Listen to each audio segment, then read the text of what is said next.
ce soir de décembre, la neige tombait en flocons lourds et détrempés, cette sorte de neige tenace qui s'agrippe à tout ce qu'elle effleure, alourdissant les branches des platanes et recouvrant les trottoirs d'un linceul mou et silencieux. Stéphane Dubois remonta le col de son long manteau noir, un réflexe contre le froid qui semblait s'infiltrer jusqu'à ses os, tandis qu'il traversait la gare routière de Sarlat avec sa fille, Chloé. À 42 ans, Stéphane avait appris avec une certaine résignation que la vie se moquait éperdument des plans que l'on traçait pour elle. Chaque jour était une improvisation, un équilibre précaire entre ses responsabilités écrasantes et les besoins de sa fille. Veuf depuis 3 longues années, il élevait seul cette petite fille de 6 ans tout en dirigeant l'entreprise de construction familiale, un héritage bâti à la sueur du front de son père, Jean Dubois.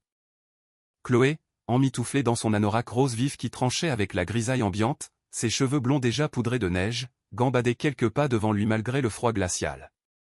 Son énergie semblait inépuisable, une petite flamme dans l'hiver de la vie de Stéphane. « Reste près de moi, mon trésor », lança-t-il, son souffle se condensant en petits nuages éphémères dans l'air gelé. Sa voix était douce, mais empreinte d'une fatigue sourde qui ne le quittait jamais vraiment. Il venait de dîner dans un petit bistrot du centre-ville, une parenthèse enchantée et bien trop rare, volée entre ses longues journées de travail et le rythme scolaire de Chloé. La gare routière n'était qu'un raccourci pour rejoindre leur voiture garée plus loin, un lieu qu'il évitait d'ordinaire. Il y avait dans cet endroit une atmosphère de mélancolie palpable, une concentration de solitude et de départ. Des gens qui allaient toujours ailleurs, sans jamais vraiment être chez eux. C'est à ce moment précis que Chloé s'immobilisa. Elle se tenait parfaitement droite, le regard fixé sur quelque chose près d'un banc, juste à côté du grand panneau d'affichage des horaires. Stéphane suivit la direction de ses yeux et sentit son cœur se serrer douloureusement dans sa poitrine. Une jeune femme était assise là, recroquevillée sur elle-même, son corps frêle à peine protégé par ce qui ressemblait à une robe d'été, un vêtement absurdement inadapté à la rigueur de la saison. Elle ne devait pas avoir plus de 25 ans. Ses cheveux sombres, lourds et emmêlés par l'humidité, lui tombaient en mèches désordonnées sur le visage. Mais ce qui fit suffoquer Stéphane, ce fut le paquet qu'elle serrait si précieusement contre sa poitrine. Un bébé, un minuscule nourrisson enveloppé dans une fine couverture jaune, déjà complètement trempé par la neige fondue. « Papa » murmura Chloé, sa petite voix chargée d'une urgence poignante. « Papa, elle a froid. » Stéphane posa un genou à terre, près de sa fille, son pantalon de costume de grande marque s'imprimant dans le béton humide et sale du quai. La sensation de froid et d'humidité remonta le long de sa jambe, mais il l'ignora. « Je sais, mon bébé. Reste ici juste un instant, d'accord ?» Il s'approcha du banc avec une lenteur calculée, ne voulant surtout pas effrayer la jeune mère. De plus près, le tableau était encore plus alarmant. Il pouvait voir qu'elle tremblait de tout son corps, des frissons violents et incontrôlables qui la secouaient par vagues. Ses lèvres avaient une teinte bleutée, signe d'une hypothermie avancée. Le bébé dans ses bras ne pouvait avoir que quelques mois, son petit visage à peine visible dans les plis de la couverture inadéquate. « Excusez-moi » dit Stéphane d'une voix aussi douce que possible. « Est-ce que tout va bien ? Avez-vous besoin d'aide ?» La femme leva les yeux vers lui.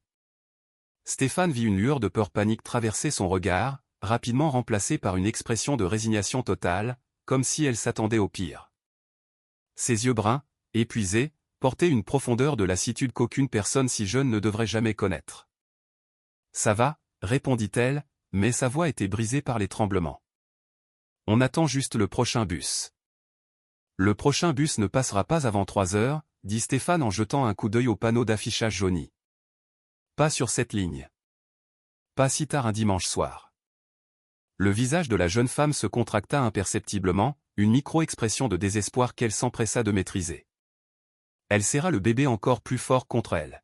« On se débrouillera. » Chloé s'était faufilée à côté de son père et, avant que Stéphane ne puisse l'arrêter, elle était en train d'enlever son propre anorak.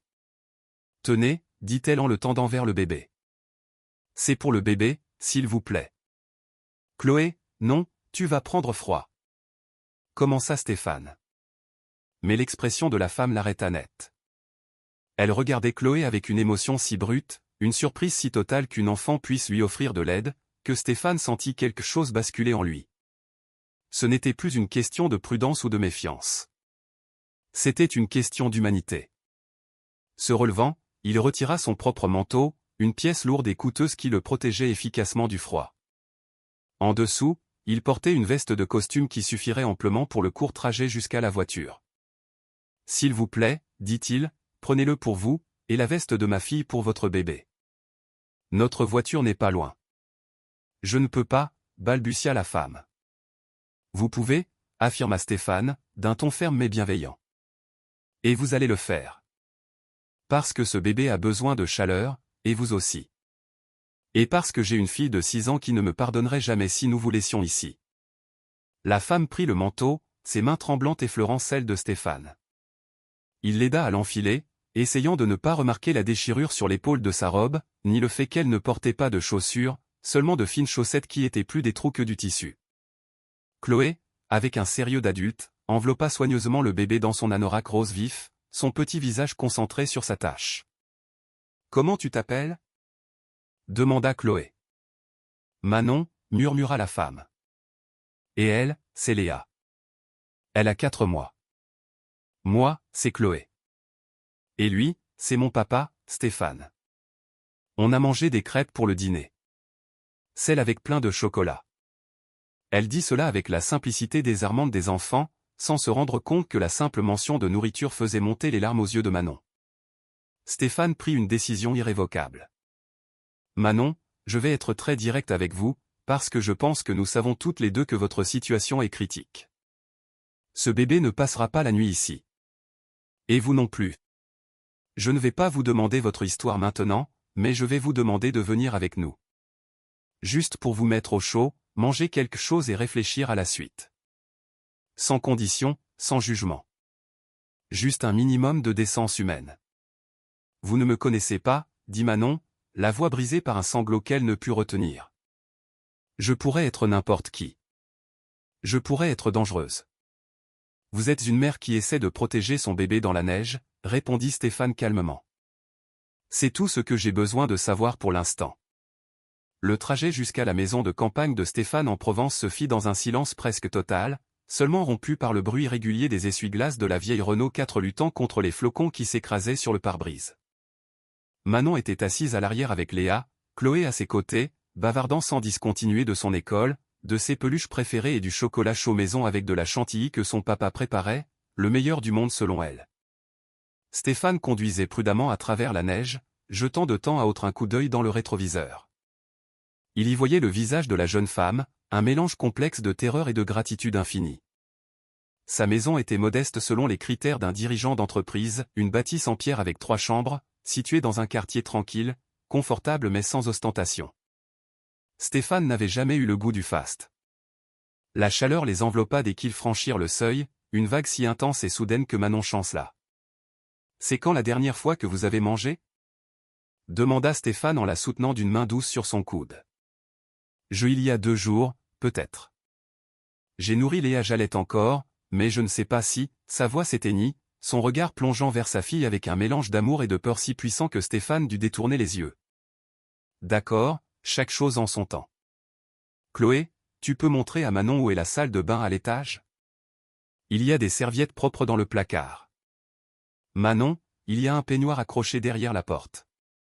Mettez votre robe dans le panier à linge, je la laverai. Je vous laisserai des vêtements de ma défunte épouse devant la porte. Vous faites à peu près la même taille. » Pendant que Manon était à l'étage, Stéphane réchauffa un reste de soupe et prépara des tartines. Chloé l'aidait, juchée sur son petit tabouret près du comptoir, son visage inhabituellement pensif. « Papa, dit-elle avec précaution. Est-ce que Manon est comme les gens qu'on voit parfois en ville? Ceux avec les pancartes ?» Stéphane s'arrêta de couper le pain. Il réfléchit un instant, cherchant les mots justes. « C'est quelqu'un qui a besoin d'aide en ce moment, mon cœur. C'est tout ce qui compte. Mais pourquoi elle n'a pas de maison? Je ne sais pas, ma chérie. Parfois, la vie est très difficile pour les gens. Parfois, ils n'ont pas de chance, ou ils font des erreurs, ou simplement ils n'ont personne pour les aider quand tout va mal. C'est pour ça qu'il est si important d'aider quand on le peut. » Lorsque Manon redescendit, elle portait un vieux jean et un pull doux qui avaient appartenu à Valérie. Ses cheveux, encore humides mais propres, encadraient un visage lavé de la crasse mais pas de la fatigue. Elle avait enveloppé Léa dans une serviette de bain fraîche, et le bébé dormait paisiblement. Stéphane n'avait jamais été aussi reconnaissant de ne pas avoir réussi à se séparer des affaires de sa femme. Il avait prévu de les donner, un jour, mais ce jour n'était jamais venu.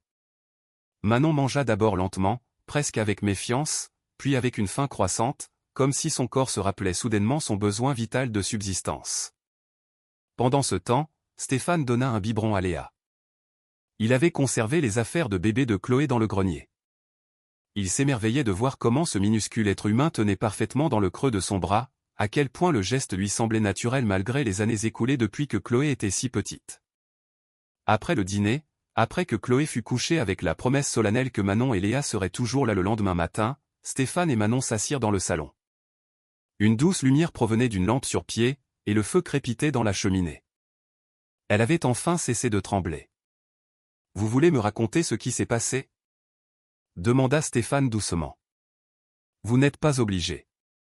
Mais parfois, ça aide de le dire à voix haute. » Manon resta silencieuse un long moment, Léa endormie contre sa poitrine, son souffle léger et régulier. Puis, lentement, avec des pauses et des hésitations, l'histoire émergea. Un petit ami qui avait semblé charmant au début, jusqu'à ce qu'elle tombe enceinte. La violence, d'abord psychologique puis physique, qui avait augmenté jusqu'à ce qu'elle ne puisse plus le supporter et qu'elle s'enfuit avec son bébé. Aucune famille vers qui se tourner. Ses parents étaient décédés des années auparavant, et elle était fille unique. Des amis avaient bien essayé de l'aider, mais elle avait eu trop honte pour continuer à demander, trop fière pour admettre la gravité de la situation. Elle avait vécu dans un foyer d'urgence, mais ils avaient dû partir quand Léa, malade, dérangeait les autres résidentes avec ses pleurs nocturnes. Elle avait essayé de rejoindre une autre ville, une cousine éloignée qui lui avait offert son aide, mais son argent s'était épuisé avant même qu'elle n'atteigne sa destination. « Je ne suis pas paresseuse », dit Manon avec une férocité soudaine, comme si Stéphane l'avait accusée. « J'avais 2 emplois avant la naissance de Léa. Je ne cherche pas la charité. Je ne pouvais juste pas la laisser mourir de froid. Je ne savais plus quoi faire d'autre.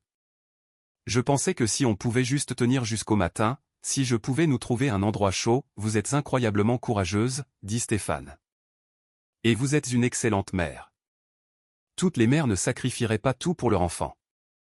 Mais Manon, vous ne pouvez pas faire ça toute seule. Vous avez besoin d'aide, et j'aimerais vous en offrir, si vous l'acceptez. Pourquoi ? Manon le regarda avec ses yeux épuisés. Pourquoi m'aideriez-vous ? Vous ne me connaissez pas.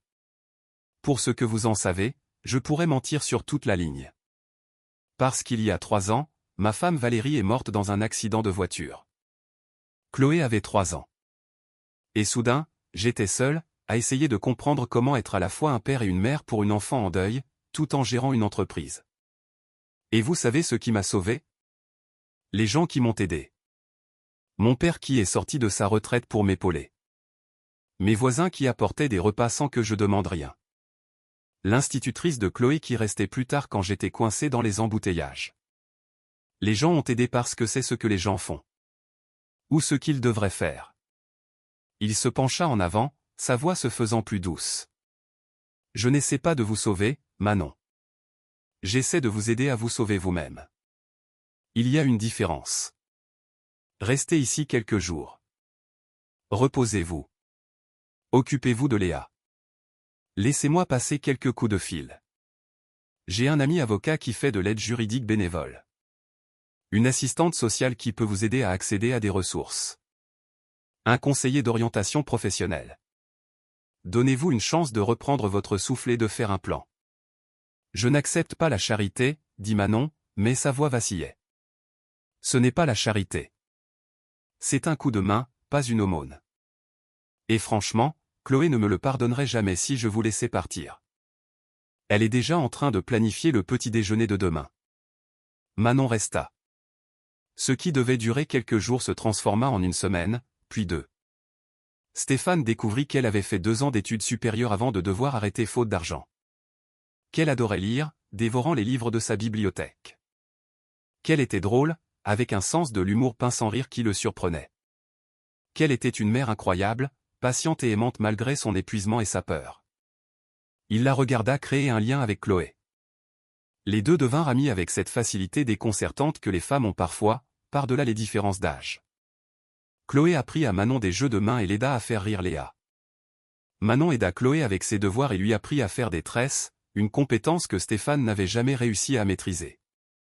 L'avocat aida Manon à obtenir la garde exclusive de sa fille et une ordonnance restrictive contre son ex-compagnon.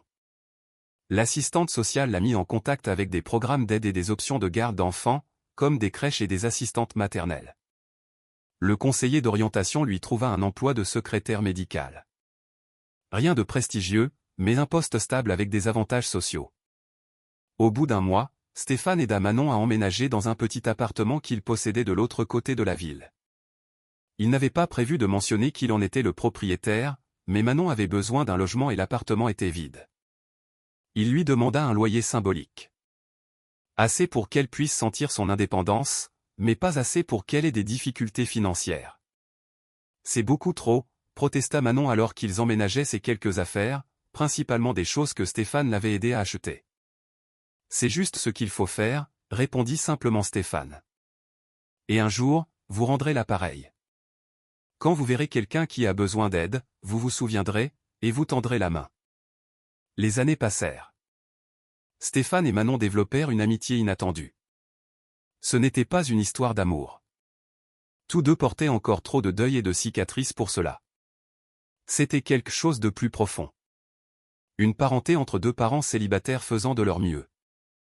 Ils dînaient ensemble chaque semaine, les filles jouant pendant que les adultes discutaient. Chloé et Léa devinrent comme des sœurs, inséparables malgré leurs différences d'âge. Stéphane regarda Manon s'épanouir à mesure qu'elle reprenait pied. Elle retourna à l'université à temps partiel pour étudier afin de devenir infirmière. Elle se fit des amis, se construisit une vie, devint quelqu'un qui riait facilement et rêvait à voix haute. Léa grandit et devint une enfant vive et curieuse qui appelait Stéphane, tonton Stéphane, et Chloé sa meilleure amie du monde entier. 5 ans après cette nuit de neige, Stéphane assistait au bal de fin d'année de l'école de Chloé quand il reçut l'appel. Son père, Jean Dubois, avait eu un accident vasculaire cérébral. Massif. Le médecin avait dit qu'il ne pensait pas qu'il passerait la nuit. Stéphane laissa Chloé avec la famille d'une amie et conduisit jusqu'à l'hôpital, ses mains tremblant sur le volant. Son père, l'homme qui lui avait tout appris sur les affaires, l'intégrité et la façon d'être un homme bon, était en train de mourir, et il allait devoir affronter cela seul. Sauf qu'il ne l'était pas. Quand il arriva dans la salle d'attente des soins intensifs, Manon était là. Quelqu'un, probablement la mère de l'ami de Chloé, l'avait appelé. Elle se leva en le voyant et, sans un mot, le prit dans ses bras.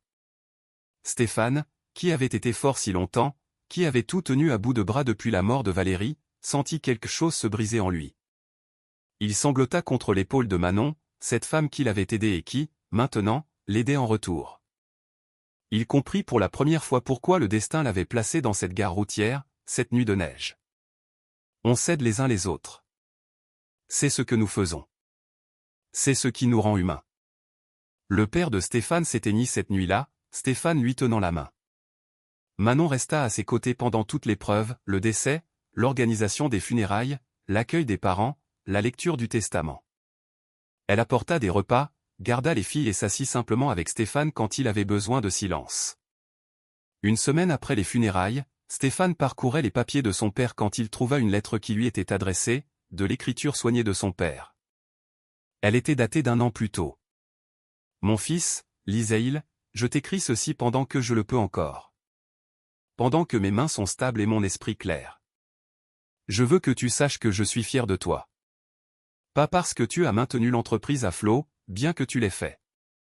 Pas parce que tu as été un bon père pour Chloé, bien que tu le sois. Mais parce que tu t'es souvenu de ce que j'ai essayé de t'apprendre, que le succès ne signifie rien si on ne l'utilise que pour soi-même. Cette jeune femme que tu as aidée, Manon. Elle m'a raconté un jour comment tu l'avais sauvée, elle et Léa. Elle n'a pas compris pourquoi j'ai ri. C'est parce que tu ne l'as pas sauvée, mon fils. Tu lui as donné une chance de se sauver elle-même. C'est le plus grand cadeau qu'une personne puisse faire à une autre. Pas le sauvetage, mais l'opportunité. Pas la charité, mais le respect. Je te regarde construire un héritage différent du mien. J'ai bâti une entreprise. Toi, tu bâtis une communauté de gens qui prennent soin les uns des autres. Cela vaut plus que tout l'argent que j'ai jamais gagné. Sois heureux, mon fils. Autorise-toi à être heureux. Tu le mérites. Stéphane lut la lettre 3 fois avant de la plier soigneusement et de la glisser dans son portefeuille, où il la garderait toujours.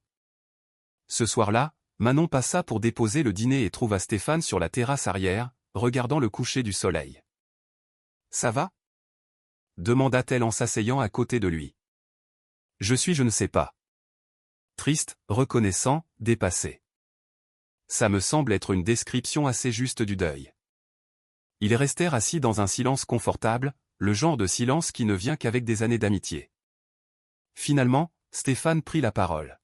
« Mon père m'a écrit une lettre. Il parlait de toi, de cette nuit à la gare routière. Il a dit que je t'avais donné une chance de te sauver toi-même. » Il avait raison, dit Manon doucement. Tu m'as rendu ma vie. Tu as donné un avenir à Léa. Je ne sais pas comment je pourrai jamais te rembourser. Tu l'as déjà fait. Tu as été là. Tu as été une amie. Tu as montré à Chloé ce qu'est la force. Et tu m'as rappelé que je ne suis pas seul. Manon prit sa main, sa poigne chaude et ferme. Tu n'es pas seul, et tu ne le seras jamais. C'est ce que fait la famille. On est là. On reste. On s'aide à traverser les épreuves. La famille, répéta Stéphane.